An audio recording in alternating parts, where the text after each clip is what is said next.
نبی کریم صلی اللہ علیہ وسلم نے فرمایا، راستوں پر بیٹھنے سے بچو۔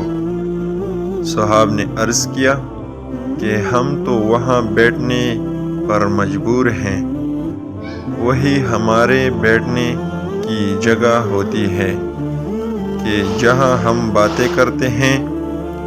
اس پر آپ نے فرمایا کہ اگر وہاں بیٹھنے کی مجبوری ہی ہے تو راستے کا حق بھی ادا کرو۔ صحابہ نے پوچھا، اور راستے کا حق کیا ہے؟